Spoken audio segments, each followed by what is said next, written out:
from Frank Schwabe, who's been leading the observation mission of the Parliamentary Assembly of the Council of Europe. And next by Ilona Oxman-Jabria, who has led the OSCE Parliamentary Assembly delegation. And finally from Ambassador Peter Taylor, who has led the OSCE Office for Democratic Institutions and Human Rights. So following the statements, as I said, we'll have time for plenty of questions. So please, let's begin. And with that, I will hand over the floor to Arthur for us. Ladies and gentlemen, my colleagues and I are here to familiarize you with our observation during these elections and the preliminary conclusions we have drawn from them. This is the joint work of two organizations, the OSCE and the Council of Europe, and two different types of observers.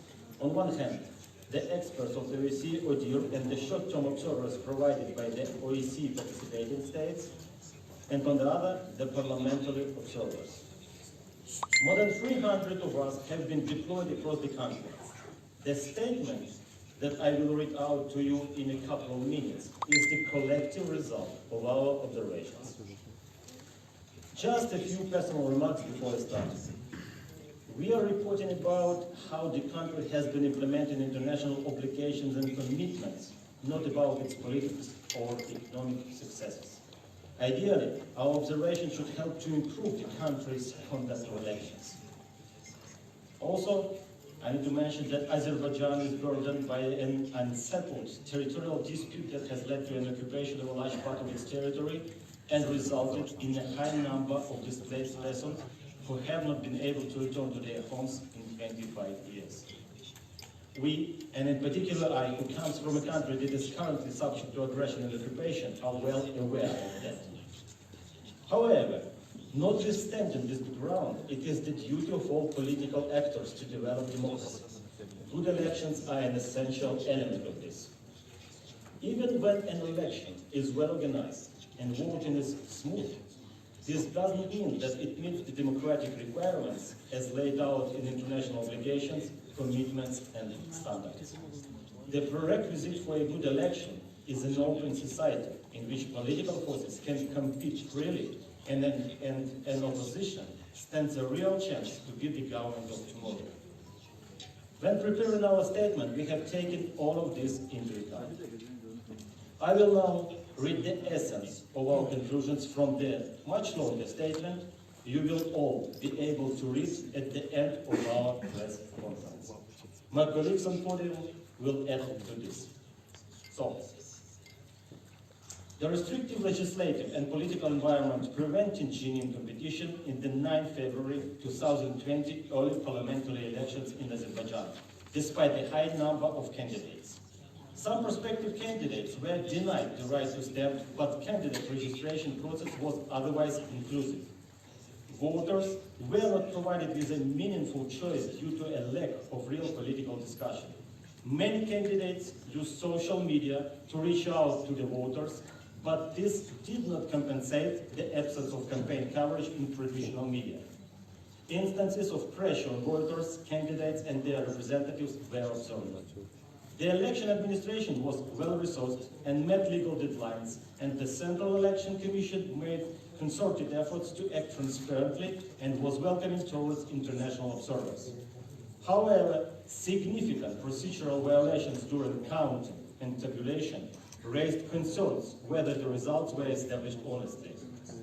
The country constitution provides for freedoms of expression, assembly, association, movement, access to information, and the right to take part in political life.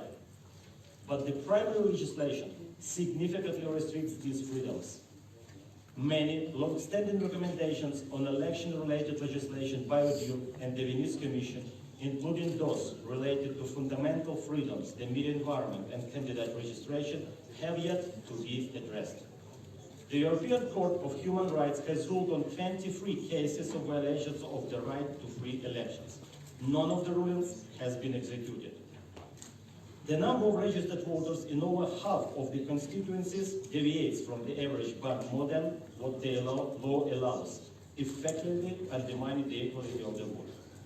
Elections could not be organized in 10 constituencies out of 125 in the territories that are not or only partially under government control due to the ongoing conflict with Armenia.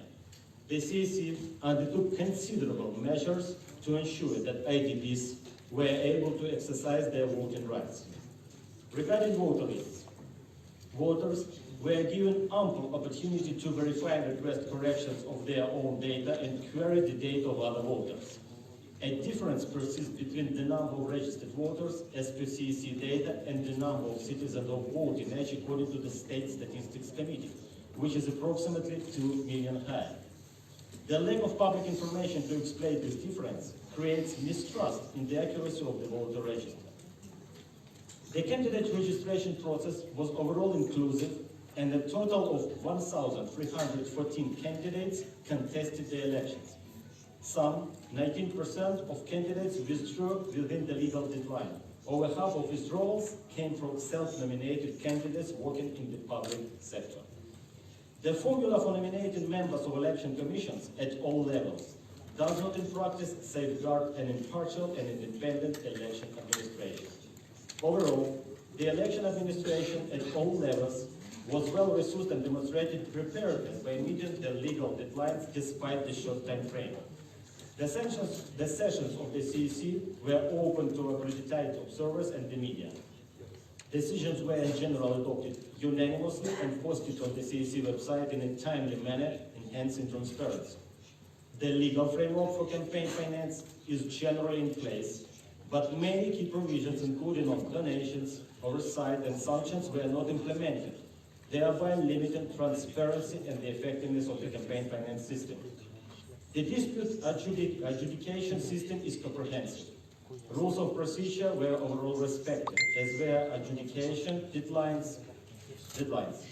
In 15 cases, the appeals process was still ongoing at the start of the campaign, undermining the principle of effective and timely remedy. On election day, voting was assessed negatively in 7% of polling stations observed, a statistically high figure which is indicative of serial procedural shortcomings. The vote count was assessed negatively in more than half of the reports, mostly due to a blatant disregard of important reconciliation procedures and limited transparency. So far, the essence of our conclusions. I regret very much that what could have been improvements didn't lead to a competitive environment enabling truly democratic elections. Counting on election day was disappointing. I would have hoped for some real changes. The absence of any serious coverage of the campaign in traditional media and the lack of debate in public and on television are some of the reasons for low public attention. When putting the statement together, the delegations of the VCEPA headed by Dona Hopsa and from the Parliamentary Assembly of the Council of Europe led by Frank Schwabe benefited from working closely with the core team and the LTOs from the ODIHR election observation mission led by Ambassador Peter Taylor. I thank all three of them for the good cooperation. I also thank the authorities for the invitation we received and appreciate their openness towards us. Finally, I wish this beautiful country a peaceful, democratic, and prosperous future. Thank you very much. Thank you very much, Mr. Gerasimov. And now we'll hear from Mr. Frank Schwabe. Thank you very much. First of all, I must say that I fully agree with the entire statement delivered on behalf of the International Election Observation Mission, which is a joint venture of the Parliamentary Assembly of the Council of Europe, the OSCE, PA and ODIHR working in a very good cooperation. In my capacity as head of the delegation of the Parliamentary Assembly of the Council of Europe, I can inform you that our members represent all 5 political groups of the Parliamentary Assembly of the Council of Europe, and they come from 13 Council of Europe member states. On 22nd and 23rd of January this year, a pre-electoral mission of the PACE was already in Baku to assess the pre-electoral climate and the state of preparation of the elections. I would like to thank the authorities of Azerbaijan for the invitation to observe these elections. The PACE delegation came to this country with hopes of democratic progress. However, despite some appearance of progress in the preparation for the elections. The widespread violations of counting procedures raised serious concerns about the results of voting in general. Yesterday, the Council of Europe Parliamentary Assembly teams visited polling stations and noticed a low turnout and a high number of irregularities, especially during the counting. Voters' lists were not made available, protocols not provided, the counting process was not transparent.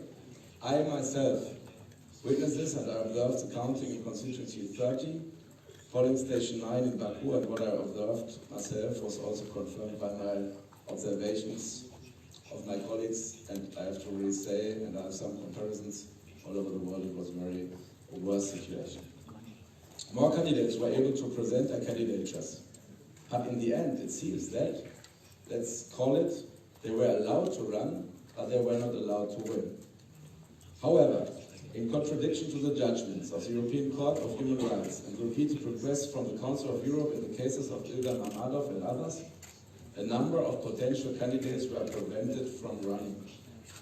The Council of Europe asked Azerbaijan to release Ilgan Mammadov, who spent over 5 years in prison, and quash his conviction. What Azerbaijan did was to release him without quashing his conviction, which prevented him from running. In this context, I would like to remind you of the recent report of the pace on political prisoners in Azerbaijan and the decision of the Committee of Ministers in December 2019. And I would like to quote from our common statement you will get.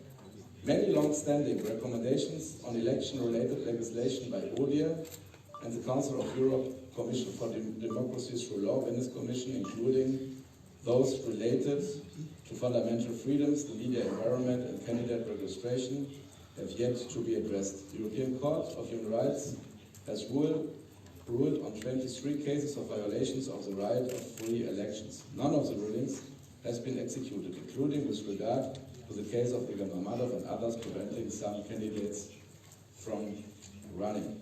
We urge Azerbaijan to implement the judgments of the European Court of Human Rights and the long-standing recommendations of the Parliamentary Assembly, the Venice Commission, GRECO and other bodies of the Council of Europe, which all stand ready to work together with Azerbaijan. Thank you very much for your attention.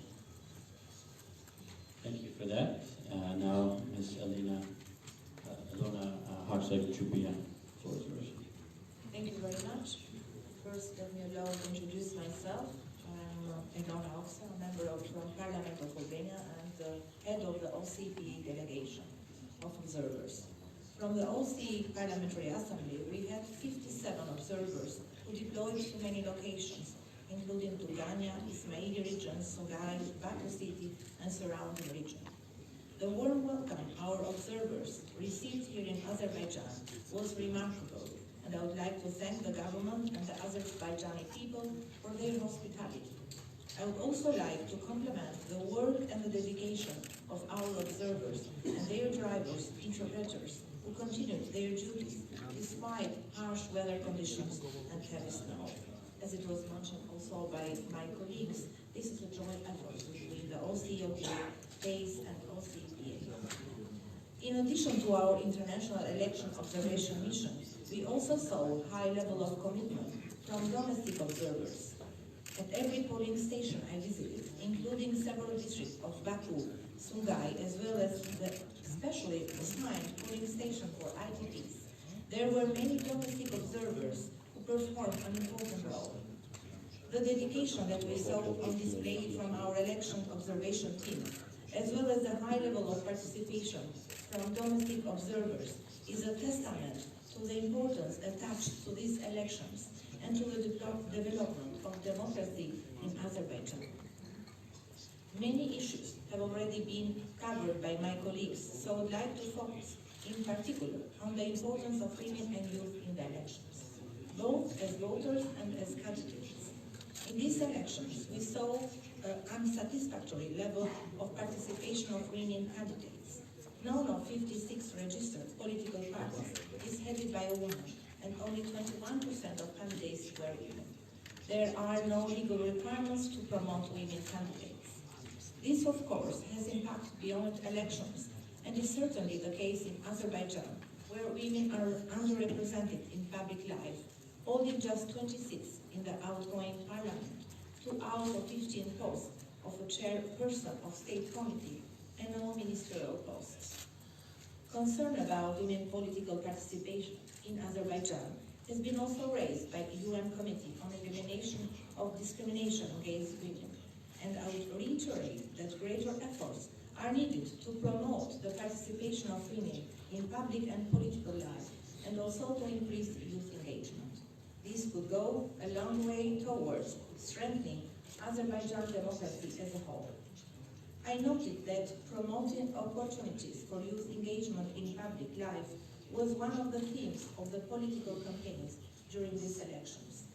The OCEPA stands ready to support the efforts of Azerbaijan to improve its democracy and implement OCE recommendations.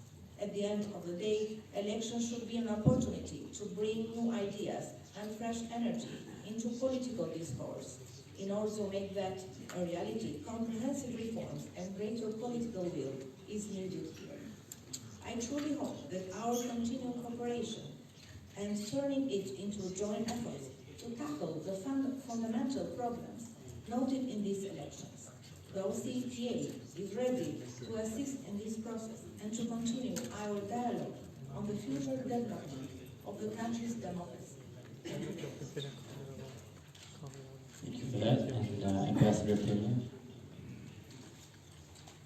Thank you very much. And first, I also say thank you to our parliamentarian colleagues for working with you together. It has been a pleasure, and I do think that our cooperation has been very fruitful. Thank you. During our observation across the country, we have been closely following the campaign, among many other things, how the campaign was conducted, and the coverage in the media. It has been striking how difficult it has been to initiate a discourse and a discussion with the voters. It seems that the lack of clear political programs and platforms does not encourage the wider public to get engaged.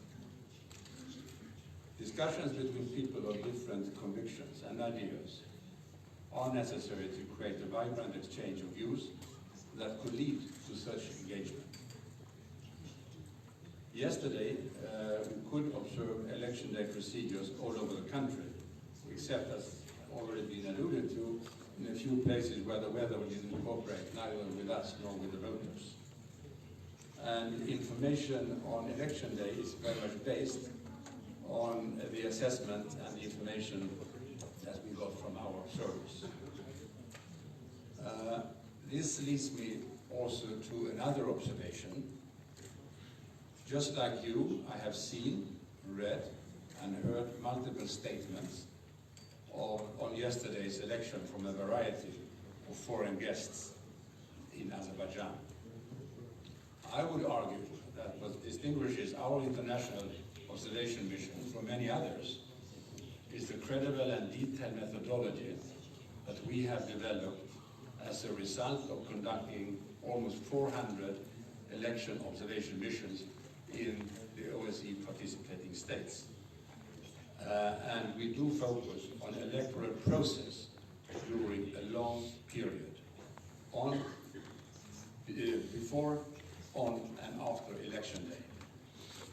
Our conclusions that we present today and the recommendations that will come later are based on a rigorous collection of facts, their verification, and a comprehensive analysis of our findings.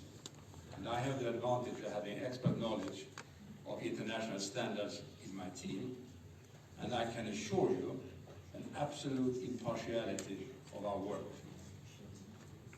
What we present today is a statement on preliminary findings and conclusions, as the election-related process is not over yet. And we also need more time to conclude our analysis and draw the relevant conclusions.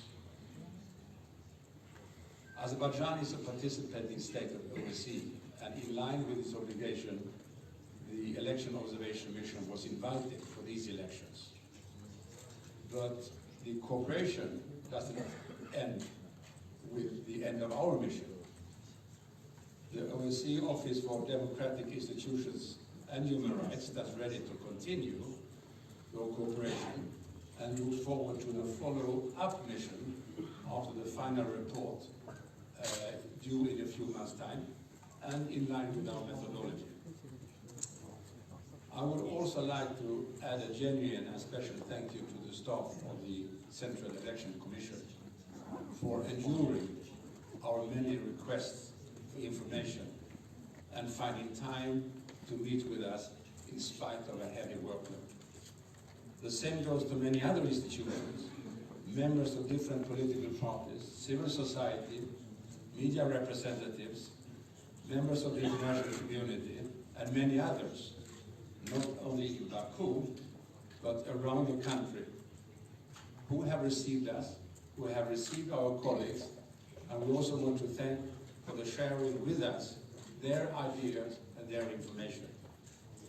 At least we will leave the country later on much wiser than before.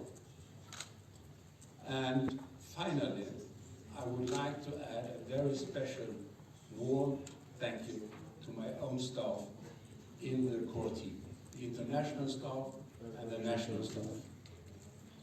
You have for many weeks been working very hard. You have always been ready to respond to any need or any wish that has arisen. And I am fully aware of the fact that many of you have not been sleeping very much for the last few days. So to you, colleagues in the core team, thank you very much. Thank you for those statements. As mentioned earlier, we do have time for questions. I would like to emphasize that it is an opportunity for journalists. So please just try to take these in an orderly fashion. We'll start with on the left side of the room. I see a question here. And if you would please identify yourself and the media outlet that you represent. Thank you very much. My name is Dr. Shahid Qureshi. I'm the editor of the London Post, and I'm part of the British Observer Mission. We divided our team into 3 sections yesterday, and we observed the elections in Baku, different areas, different polling stations. I've been a polling agent, and I have been an election observer in many countries. So I can tell you the counting process, how to catch if there is any discrepancy in counting, and what size of area required to how many million people, 10 million per square feet. I was listening to you and I was thinking that it's like some prosecutor prosecuting Azerbaijan. I have the results in front of me, which says that 47.81% people voted, 69% of the ruling party, and there were 41% independent candidates. So if we take your report into consideration, those 41% independent candidates will never win the election. So what I'm asking is, if there is any transparency, or if there is an assessment fault, or is there any preconceived bias into your report that you are coming up with this kind of report? Thank you. So the question, I guess, is about the transparency of the methodology that we use. Not 41 candidates are independent. Okay. Mr. Grassman. So, first of all, you will read carefully all our conclusions and detailed analysis in the statement, which is much longer than the things I told already. And we need to say that in more than half, not one, not two, not three, in more than half of the reports related to the county, they mentioned very big problems. And this is not all. I can tell you that exactly the members of our delegations were present on those polling stations where very big violations of the procedures, including those that protocols were not provided at all, including those that ballots were not, unused ballots were not properly destroyed and moved to another room. Plus, in many cases, we were reported by observers that election commission were moving to other room with no viewing by observers. And what they did in this one, nobody knows. And about these numerous cases, not one, not two, not three, numerous cases, they will have possibility to read in our statement. And also, it's possible to communicate with our bureaucrats. They have all the materials about particular cases where death was observed. I see a question in the middle of the room.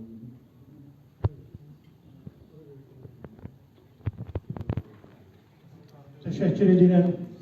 Halk Gazeti. Aziz dostlar, hürmetli qonaqlar, sizin Azərbaycan haqqında söylədiyiniz müsbət fikirlərə görə təşəkkür edirik. Və bildiririk ki, Azərbaycanın seçki qanunvericiliyi son 15 ildə Avropa təsisatlarının, Avropa qurumlarının köməyi ilə təkmilləşdirilirdi. Ancaq indi cənab Gerasimov deyir ki, Azərbaycanda konstitusiya seçki hüquqlarının yaxşı təmin edir, amma qanunvericilik buna yol vermir ki, filan nöqsanlar var. Əgər belədirsə, onda Avropa təşkilatları bizə kömək edirlər, səhv kömək edirlər. İkinci, Yelena xanım deyir ki, seçicilər arasında qadınlar azdır, namizədlər azdır. Azərbaycanda qadınlara seçki hüququ veriləndə Avropa ölkələrinin əksəriyyətində bu hüquq yox idi. Biz qadınlara seçki hüquqlarını vermişik. Bugün də bizim Azərbaycan qadını dövlət idarəçiliyin bütün qurumlarında təmsil olunur. Xahiş edirəm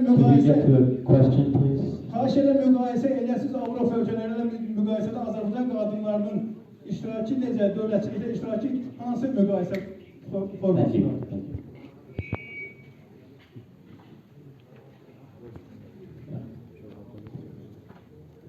So thank you very much for the question. I'm always a little bit doubting if a journalist makes some statements, but for sure, we look into the situation, and if you speak about handicapped people and vulnerable people, yes, we have to state, and I think there were some statements about it, that there is some improvement to let those people vote and take part in the election observing process.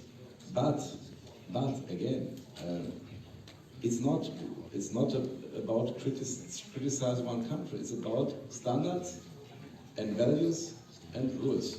And again, I'm from the Council of Europe, I'm a member of Parliament. My conclusions are based on those things, the findings from those experts who are the best ones in the world. The best ones in the world, and they are everywhere. They're not just in Azerbaijan, they're everywhere, and you have access to all their reports. And I really must say they make a very, very good work. And then, additionally, there were some colleagues sitting now in the room and saw the situation yesterday, and we have some experience. Again, all over the world, all over Europe. And when you look into a process where you have to state at the end that our colleagues think that 61% of the countings were badly organized, were not organized like Arthur say, in a transparent way, that you are provided with the normal thing, that it was sometimes that they say there is no stamp, we have to go away with the protocol to search for a stamp or something like this, and I witnessed it myself. Then we have to say, sorry, this is not due to our regularities, and then we have just to report it, and we are able to come back, and if things change, if we have a totally other situation or shifting a little bit in the right direction, we will say as well. So I really think we work in an appropriate and in a well-organized way. Ambassador Taylor, did you want to add something? Yes, I just want to add two small things, three small things. It's not the mandate of the mission to compare elections with elections anywhere else. We are here to observe these elections. And we are here to observe the election and assess the extent to which the electoral process complies with OSCE commitments and other international standards for democratic elections, where the national legislation reflects these commitments and how they are implemented. This is what we are here. This is the task of this mission, and we focus on that. And we don't compare with any other elections, neither in this country or in any other country. Not our task. I see a question here. As a reminder, it is for journalists in the middle here. And if you could identify your name and media outlet.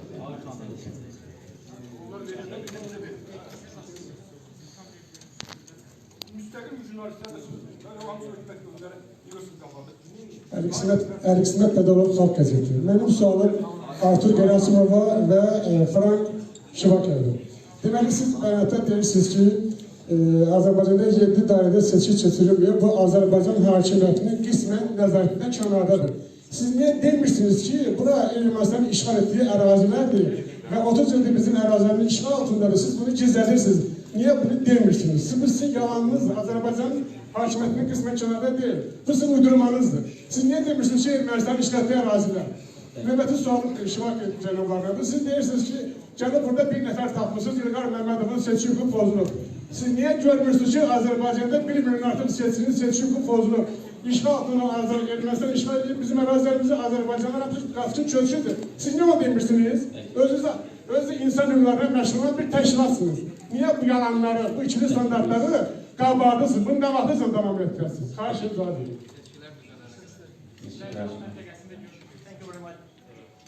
Thank you very much for your question. Maybe you were late.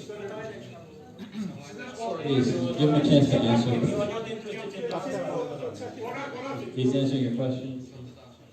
Okay. First of all, thank you for your question. And maybe you were late to this press conference because in the beginning I made some personal comments about this particular issue. And I need to tell that our mission here is to give an honest and independent assessment of yesterday's elections.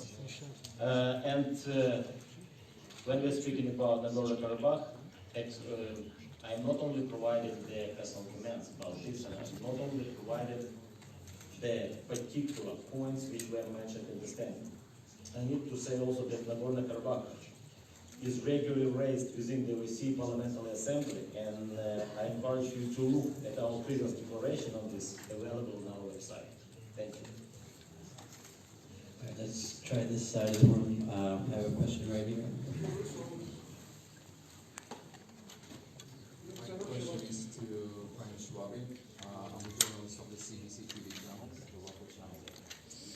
Mr. Schwabe, the PACE election observation mission that came to our country to observe the parliamentary elections also included Yatsek Protasievich, who illegally visited the occupied territories of Azerbaijan in 2014, and therefore was included in the blacklist.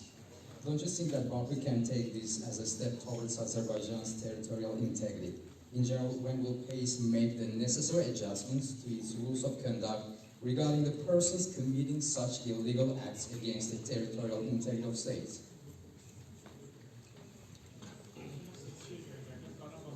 As Mr. Gerasimov mentioned before, this mission is not about the question who illegally annexation on which country ever. There are opinions about it on the international level, and if you look into the reports of the Council of Europe, due to the UN language about this question, but this here is not about it. And maybe you recognize, and I think you recognize it already. If not, we would have a kind of trouble. Already recognized by the media that this man who you mentioned is not in the delegation now, and I think it's good, because I think we should not discuss about this issue of territory here. We should discuss it somewhere. We have to do it. I'm not against to discuss it and to mention what I think about it. But here it's about this election observing mission. We should not disturb it with other issues, and so because he's not here, we can speak about this election and the outcome of the election and what we think about it. The woman in the front, you can raise your hand.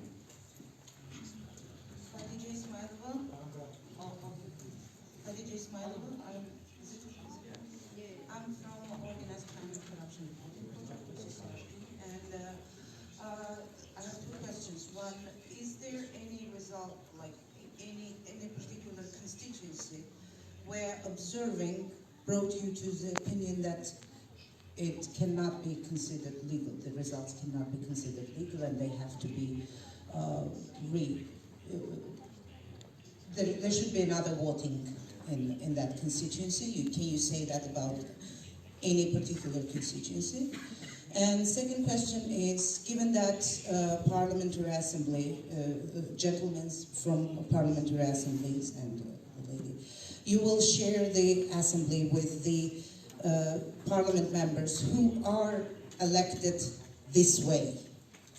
Do you have any suggestions, any advices to any conclusions for the assemblies, whether they should accept the credentials or not?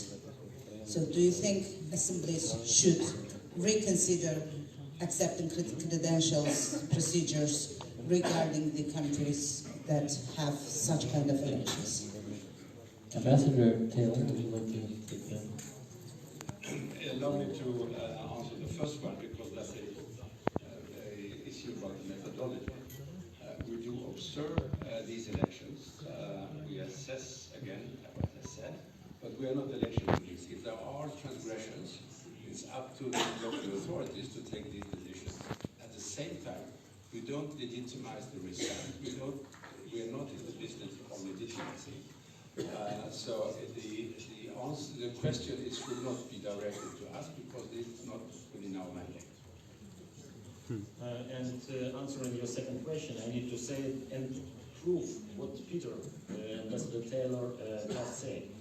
Firstly, legitimacy is not granted by other organizations, but by the people of Azerbaijan. And we are here to provide additional transparency and to enhance the electoral process in the country. And we hope that our observations will be accepted in a constructive way to contribute to future elections.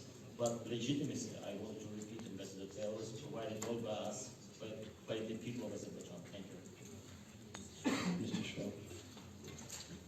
So, about the question of the members of parliament, because it has to do something for sure with the question to accept them as a member in case. For sure, I have to underline what the people say, they speak before me. We cannot falsify, this is not in our competence.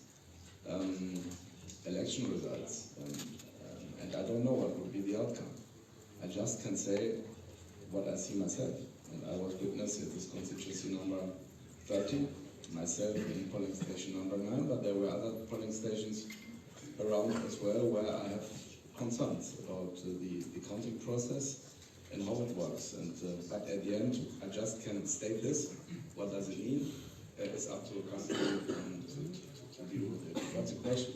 The question concerns what we do in a parliamentary organization with some people where there could be concerns raised about the legitimacy. I think this is always an ongoing debate, as you know, but since we solved the problem, maybe not solved, but we addressed the problem of the Russian delegation, it was difficult enough. I think the question of not letting members of parliament be a member in pace is a very difficult question, because if we go too much into this, we have some countries maybe where we have always a debate about their legitimacy, and at the end we have to count in a way on the result of a country. We have time for a couple more questions. I had one right here in the front. Çok sağ olun. Uygar Kerimli Gençlik Gazeti 12 sayılı Karadağ Binəqədi Yasama Seçki Dairəsindən məşvərətçi səs hüququnu konuşuyoruz. Burada siyasi məhbuslar hakkında danışdınız, çok güzel. Azərbaycan 10 milyonluq Azərbaycan təkcə bir nəfərdən ibarət deyil. Ermənistandan gələn 88-ci ildə qaçqınlarla birlikdə milyon yarım Azərbaycan hüquqları taxlamış insanlar var. Milyon. Bu milyon yarımın ən azı milyonu, 1 milyonu səs hüququna malikdir. Avropa ATƏT 92-ci ildən fəaliyyət göstərir, Minsk adlı bir qurum yaradır. Bu problemi həll etmək üçün. Mən Qarabağlıyam. Mən məcburi köçkünəm. 30 ildir mən haqqımı tələb edə bilmirəm. Avropalar Minski qurdu 3 dənə sədr tapmışsınız, gəlir Azərbaycanın, əsasən də Qarabağ, Aran Qarabağ torpağında əkilib, biçilən çörəyi yeyirlər, oradakı taxıldan. Azərbaycan üzvlü haqqı verir ATƏT-ə.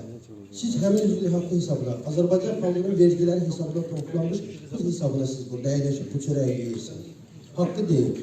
Ermənistanın arkasında Rusiya durur, Avropa İttifaqı durur, Fransa durur, Amerika durur, kimlər durur? Siz əgər Rusiya nümayəndə heyətinin adını çəkiniz, Rusiyanı Avropa özünə gətirməsə, 100 il öncə olduğu kimi Azərbaycanın işğalı 2025-ci ildə tamam olacaq. Demokratiya. Ben size bir söz diyeyim. 125 dairenin 125'inde Get to de the question, please. total saxtakarlıq olub. İnsanlar seçilmeyip. Seçilen 123 deputat gösterir bugün internette. Onun 120'si de təyin olunub. 122 de. Siz seçilip demeyin. Bir 105 nefer. 125'in 2500 nefer. Hamısı namzədlərin olub. Xahiş edirəm. Siz kəskin sürətlə fikrinizi bildirin. Do you have a question? Sualım budur. Üzdən yetməz səthi Azərbaycana münasibət ömrü billah davam edəcək yoxsa yox? Kəskin fikirlərinizi bildirəsiniz yoxsa yox? Amma xahiş edirəm Azərbaycan hakimiyyətinə təklif edin ki 70 milyon fəşli seçki keçirməyə ehtiyac yoxdur. İnsanları bir neçə partiya və insanlardan, qadınlardan, kimlərdən parlamenti təyin etsinlər və müəyyən lazım olan qərarları qəbul etsinlər. Fikrinizi kəskin surətdə Qarabağ məcburi köçkünlərin haqqı tapdalanır. Buna münasibət bildirin. Məcburi köçkünlər iştirak edə bilmir. Question about IDPs, Mr. Gerasimov. First of all, you understand that I come from a country which is very well understand what does it mean ADPs and what does it mean occupation. But here I am as, first of all, as a special coordinator who see chairmanship in this particular mission. But I want to repeat that in this statement there is particular part related to big problems, which first, and I can read it again, elections could not be organized in 10 constituencies in the territories that are not or on departure under government control due to ongoing conflict with Armenia, and also we are mentioning complete peace. And you also, as I understood, you were from the beginning of the press conference. You, I think, can listen to my personal comment at the beginning. Thank you.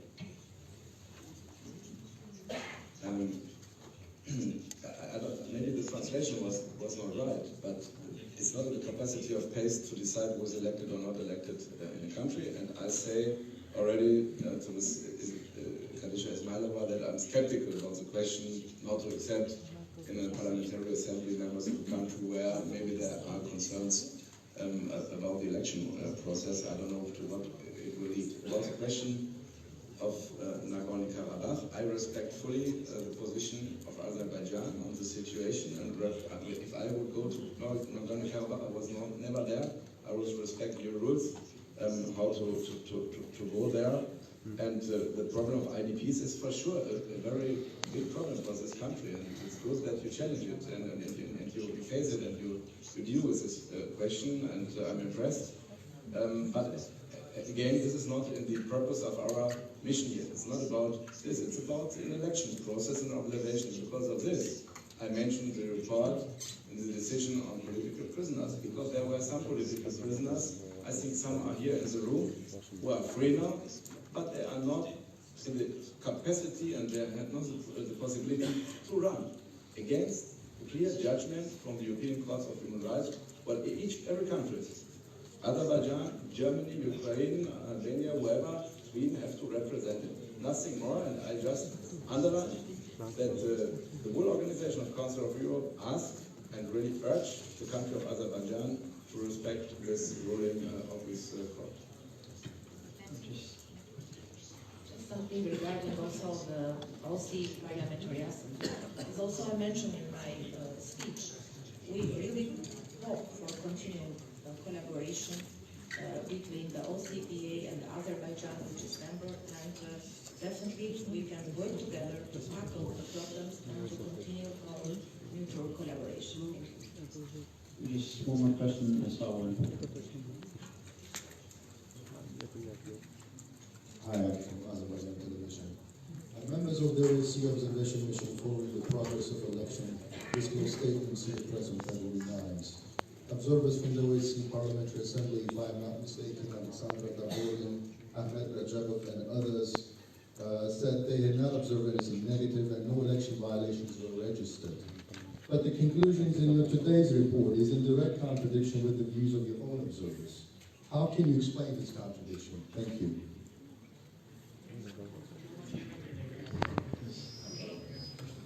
First of all, as it was also mentioned by all of us, this is a joint work of a lot of observers, 100 observers for all the country. and not only the conclusion of 1 or 2 persons. All observers are subject to the common conduct, and again, we have a consolidated response and approach to tackle all the issues which are considered essential for the election process. So we have to trust and to believe that we have really a very transparent, consolidated, and very strong methodology when regards to the election in our country. Thank you. Maybe one more question we have. Teşekkür ederim. Natık Zavatlı Meydan TV. Sizin müşahidelerle bağlı bazı məqamlara qeyd edirsiniz. Mən sizin diqqətinizi Lənkəranda baş verənlərə mesela 76. dairələr. Oradan 15 ildə Azərbaycanın vitse-spikeri, birinci vitse-spikeri Ziyafət Əsgərov mandat alır və hər kəs deyir ki, Avropa gəlib bizdən özür öyrənişir. Həmin dairənin məntəqələrinə müsaadəsinə böyük olurlar. Xəbəriniz var mı? Yalnızsınız. Şimdi 72. dairə. Oradan da müsaadəsinə böyük olurlar. Yadigar Sadıqlı, müstəqil namizəd, təşəkkür qayıtdı. Və bütün bunlar deməklə məqsədindən istəsaqlar. Siz belə hallarla rastlaşmışsınız və sualın ikinci səbəbi. 1995-ci ildən siz Azərbaycanda seçkiləri müşahidə edirsiniz və hər dəfə tövsiyə edirsiniz. Biz araşdırın görün, o tövsiyələr Azərbaycan hökuməti yerinə getirirmi? Yoxsa hər dəfə tövsiyədən sonra Azərbaycanda belə qiyabırçı, eybəcər seçkilər keçirir? Təşəkkür edirəm. Ambassador Taylor.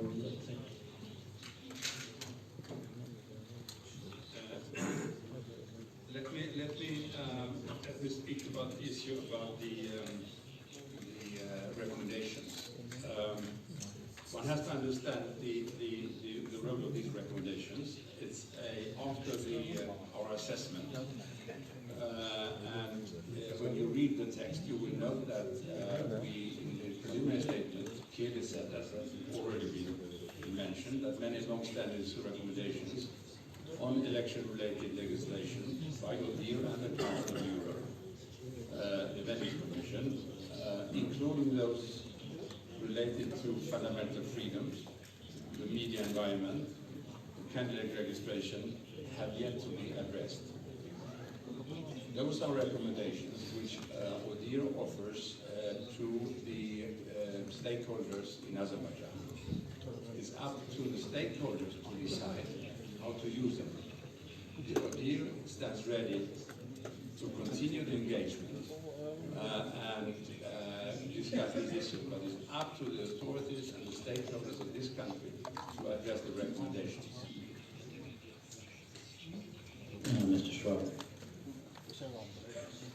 I think I said enough about the process and what I think about the process yesterday. But again, we are not the judges. We are just here because Azerbaijan commit themselves to some values and some rules. And due to these rules, we are here in this country to observe the elections. And it would be good if the country, the whole country, everybody take into account at the end our ideas and our findings, because it should help Azerbaijan to improve the situation. And you are asked about the history, and I just can say it again what I read out before, that for sure we see a lack of implementation of the recommendations from Venice Commission, Greco base, and the judgment of the European Constitutional Right. And for sure we urge the country to implement this and to use these institutions to improve the situation in the country.